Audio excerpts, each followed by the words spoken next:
You can feel the electricity running through this arena. This is going to be some battle. One-on-one, mano-a-mano. And there are few things more unforgiving than the cold steel of a cage match. I saw Shane O'Mac out at ringside earlier, and I think he was scouting for somewhere to jump off of. Yeah, as long as it's far away from this announce table, I'm looking forward to it. Touche. Boom, what impact. Inverted DDT. Boom, right across the small of the back.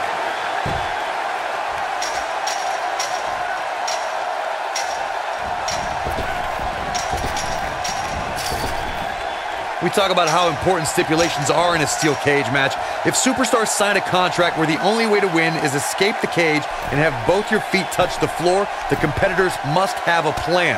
Especially since you have to be comfortable trying to escape through the cage door as you do climbing over the top of the cage and vice versa. Oh, nailed it. Harsh impact. Oh, nasty impact. Corey, you touched on something moments ago that's so important for the combatants in a steel cage match to remember. A superstar must be able to think offensively to figure out how they're going to escape the cage. They must think defensively at the same time so they can prevent their opponent from getting out of the cage first and winning the match.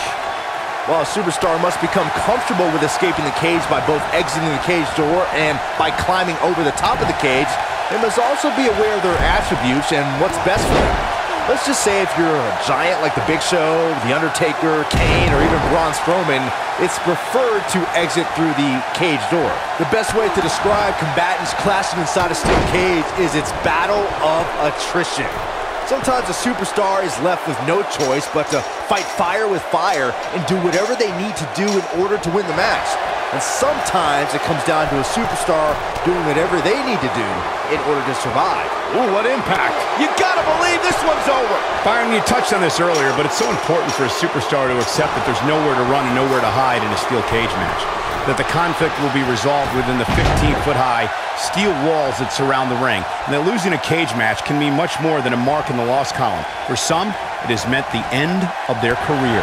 It's difficult to describe the damage that can be done to a superstar who competes in a steel cage match.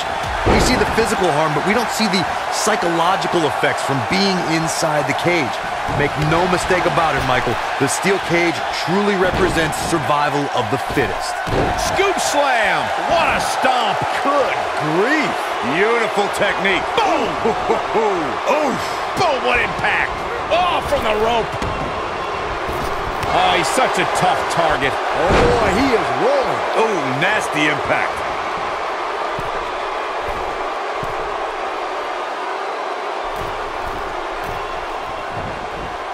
Whoa! Moonsault! You see that height? Nailed it.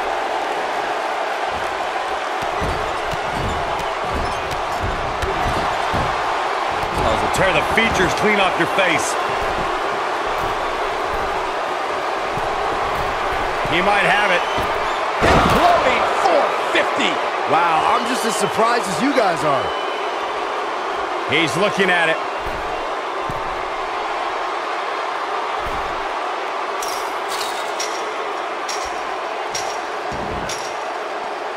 The rivalry between Ultimate Warrior and Ravishing Rick Rude began during the Super Pose Down at the 1989 Royal Rumble.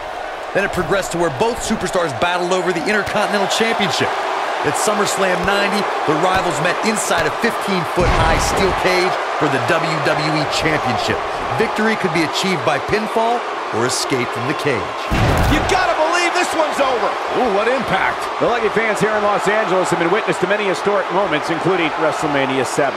Corey, the WWE Championship match between the Ultimate Warrior and Ravishing Rick. Here he goes. Oh, what a code breaker. Wow, what impact.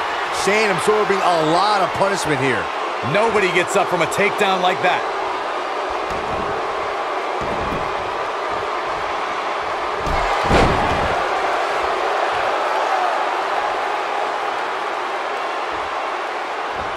What a stomp. Good grief. According to historians, the twisted metal that we see as part of steel cages today dates back 80 years. To settle a dispute between competitors Jack Bloomfield and Count Pietro Rossi, the two met inside a ring surrounded by chicken wire. At first, These types of matches were referred to as fence matches. Oh my goodness, this hurts. Oh! Oh boy, he is rolling. A torturous knee. Ooh! Corey, you gave us an impressive big move. Kick. Game, set, match. This one is over. Shane McMahon got the worst end of that stick.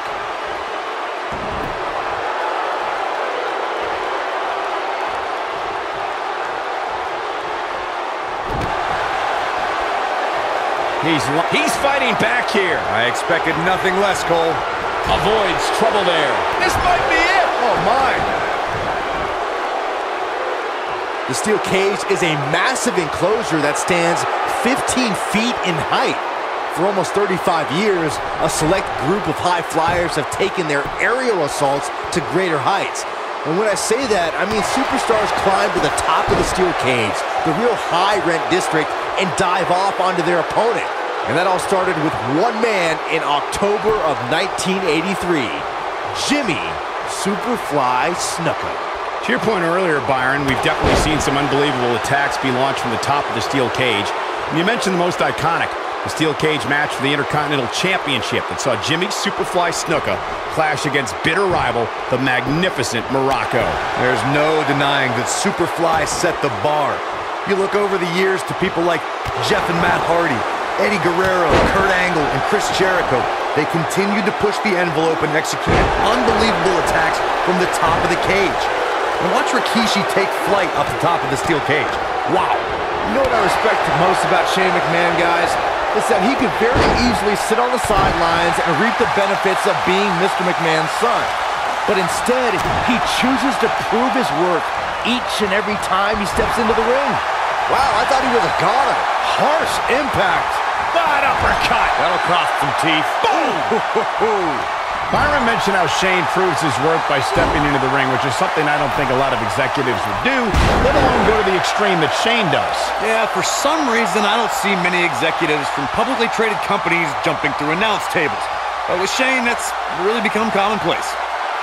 What a stomp. Good grief. Irish whip. Ooh, what impact. Oh, nasty impact.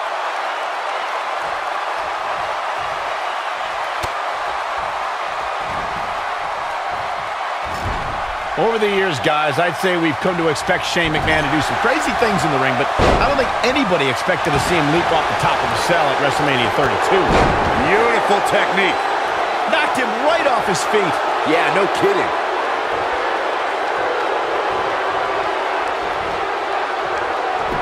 Not today.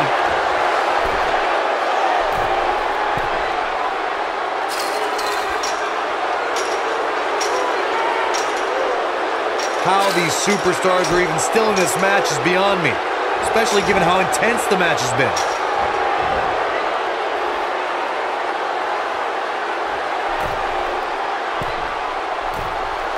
You gotta believe this one's over. Boom, what impact. Nailed it. Oh! This might be it. Oh, my.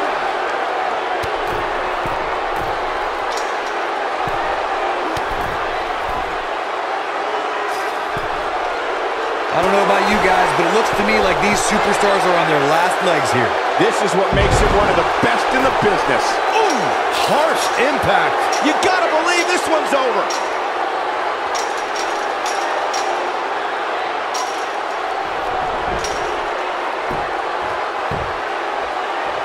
I'll tell you, the cage has absolutely beaten that. Look at this.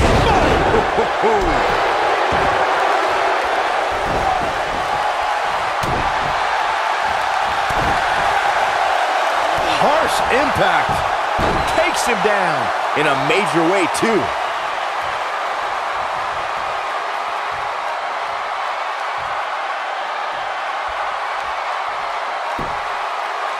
An amazing match so far, guys, but it looks to me like we're possibly nearing the end here.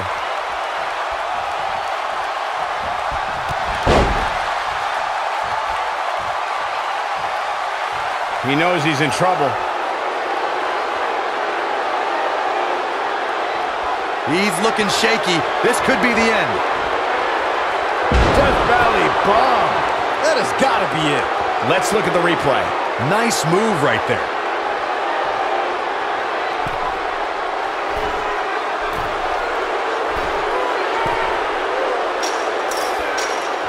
You're not going to win many matches absorbing punishment like that.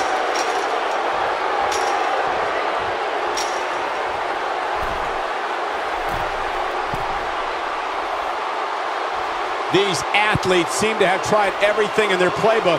Oh, there's more in their arsenal, I promise you that. I don't know what it is, but they'll find it.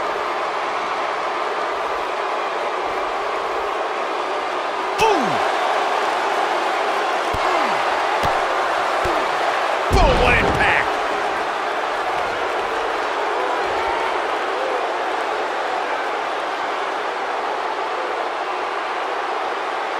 Both of these superstars appear to be operating on fumes here, guys.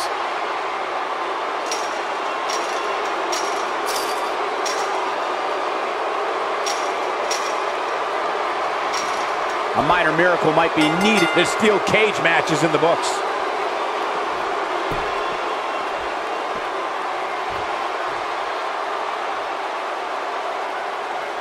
I can't believe what we just witnessed. Steel cage matches never fail to surprise and amaze. These superstars gave as good as they got, and these fans got their money's worth from the opening bell. Here is your winner, the Technician. Extremely impressive win, guys. That's the kind of win that makes you feel good about yourself. And that'll do it here for this one-on-one match. I hope you enjoyed it as much as this live crowd appears to have enjoyed it.